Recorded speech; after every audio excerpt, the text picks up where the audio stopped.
Қазіргі уақытта оқушыларды құнарлы әрі ағзаға пайдалы азықпен қамтамасыз ету өте маңызды болып табылады. Оқушылар қандай тағамды тұтынып отырғанын көру үшін мектепке жылыжай керек. Жылыжай дегеніміз не? Жылыжай жылу сүйетін жидектер мен көкөністерді, гүлдерді және басқа да өсімдіктерді жыл бойы өсіруге мүмкіндік беретін, қорғалған, жылытылатын, кеңдігі әр алуан құрылыс.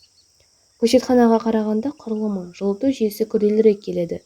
Жылыжайда тәулік бойының температура мен ылғалдылықтың ауытқуы шамалы болатын белгілі бір микроклимат сақталады. Ендеше осы жылыжай салудың маңызы не?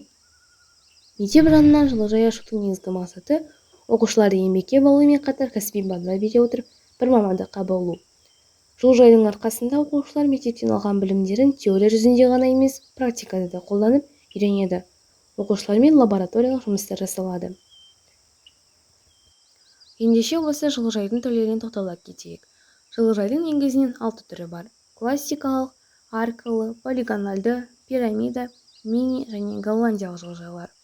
Біз мектеп ауласын салуға жоспарлап отырған жылыжайдың бір түрі ол аркалы жылыжай. Аркалы жылыжай бұл тамырлы және басқа да төмен көкөніс дақылдары үшін тамаша шешім. Әуесқой бағбандар көбінесе арка жылыжай принципі бойынша туннельді жылыжай салады. Бірнеше металл, ағаш немесе пластикалық доғалар, тіректер полиэтиленмен қапталған. Аркалы жылыжайдың арқасында салат, сәбіз, рис ерте жиналып көктемгі витамин тапшылығымен күреске көмектеседі. Жылыжайда өсімдіктер мол өнім беруі жарықтың түсуіне байланысты. Күн сәулесінің жетіспеушілігі жылыжайда қияр, қызанақ, бұрыш сияқты жарық сүйгіш көкөністер өсіру мүмкін болмайды. Сол себепті біз мектеп ауласындағы болашақ жылыжайды солтүстіктен оңтүстікке бағыттаймыз. Жылыжай қаңқасын оңтүстікке бағыттаса жақсы өнім беретіні сөзсіз. Сонымен қатар осы заманғы заманауи технологияларды енгізу арқылы жылыжайда ыңғайлы микроклимат қалыптастыруға жағдай жасасақ, есесіне сапалы, экологиялық таза, жоғары өнімдер аламыз деп ойлаймыз. Назарларыңызға рахмет.